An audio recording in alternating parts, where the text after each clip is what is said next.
Hello chess fans, this is Rick from Chess to Impress with an update on the 2019 Grand Chess Tour.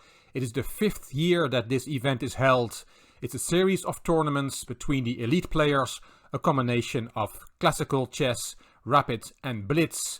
These are the events of the 2019 Grand Chess Tour. It all started in May in the Côte d'Ivoire, the Ivory Coast. Then events were held in Croatia, Paris in France, St. Louis in the USA, both rapid and blitz and classical. Then there was a gap for a few months, and recently, as I record this video, the Superbet Rapid and Blitz has been held in Bucharest in Romania.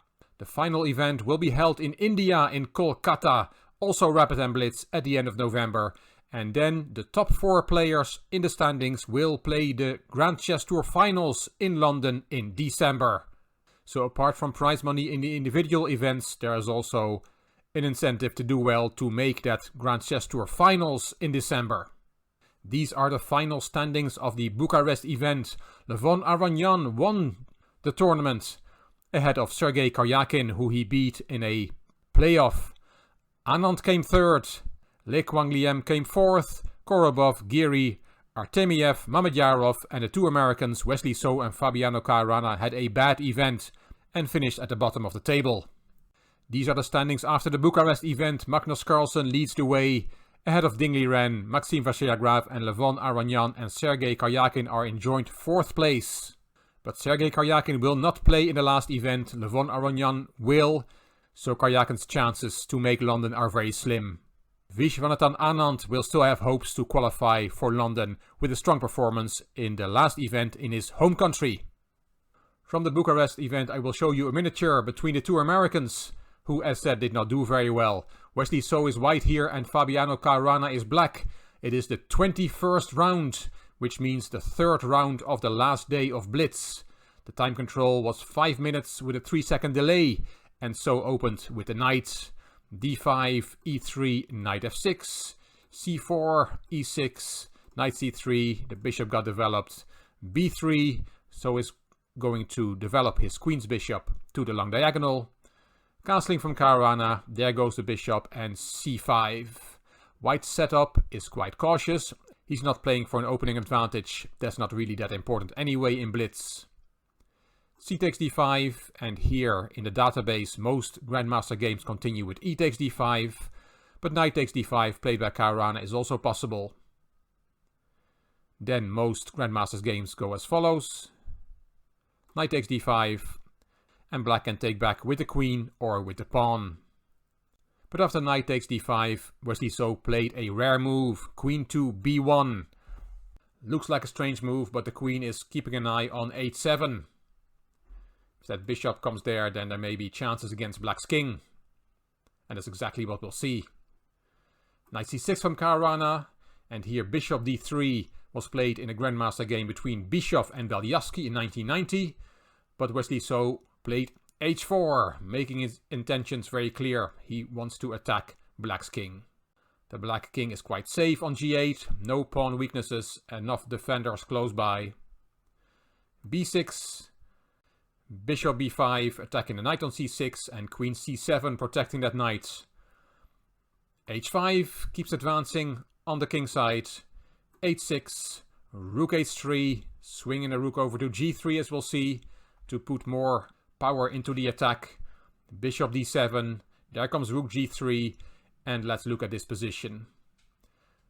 A very sensible move, and actually the only move to retain equality is knight f6, bringing the knight back to defend the king's position in a very natural way. And the position is about equal. That also deals with the threat of knight takes d5, because then white is attacking the g7 pawn with 2 pieces, while attacking the queen. So that is bad for black, and that's why knight f6 is a good move, because that takes that knight takes d5 option out of the position. Caruana must have seen that threat and decided that he could defend it with the move f7, f6, and that is really the worst move on the board. A 1600 player would be ashamed of what happens now, let alone a super grandmaster, let alone the number 2 player in the world. But even Caruana is only a human being. Wesley So did not hesitate and he found a winning combination, which is not very difficult. Rook takes g7 check, a very nice rook sacrifice, but the variations are quite easy. You have to take, queen g6 check, king only has one square, queen takes, king has to go back, queen g6 check again, king has to go back in the corner, and then the simple retreat of the bishop from b5 to d3, and Caruana resigned here. What to do against a checkmate on h7? Well, the only move you can make here is f5 to block the diagonal, but then there is knight takes d5 check. We saw that move before. This time it is check from the bishop to the king. The queen is hanging. Everything falls apart for black, and white wins easily. So after bishop d3, with a checkmate threat, Caruana resigned. Grandmaster Maurice Ashley in the live broadcast on the St. Louis Chess Club site could clearly not believe his eyes. He said, "How did this happen? It can't get any worse than this. This was just horrible. When it rains, it pours." And that is what happened in Caruana in this event. He will hopefully be able to forget what happened in this tournament very soon.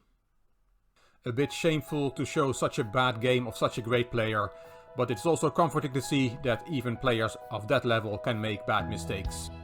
And what about our game, Rick against the Chess to Impress viewers? Let's put the position on the board. We've arrived at move 20. I'm just gonna make the moves. It's a very rich position, quite complex, not as exciting yet as so against Caruana, but a very interesting position, and it's nice to see some of the viewers discussing the position in the comment section underneath the videos. You played knight b8 protecting the a6 pawn, which was attacked 3 times and is now defended 3 times. And I played bishop d3 last Sunday in the viewers game video to take more control over f5, which I see as your main break move. And it is now your turn. You can take part in this game by putting your 20th move for black in the comment section underneath this video. By doing so, you will be part of this very exciting game, and you will also be in the raffle. At the end of the game, I will raffle a chess book amongst the viewers who have taken part in this game. I'm looking forward to see your move in the comment section. And I hope you enjoyed this video. If you did, please give it a thumbs up. Please subscribe to the Chess to Impress channel and please leave a comment. If you liked the video, it would be great if you could share it on social media by clicking the share button on YouTube. You can find me on Instagram, on Twitter and on Facebook. This is Rick for Chess to Impress. Thank you for watching.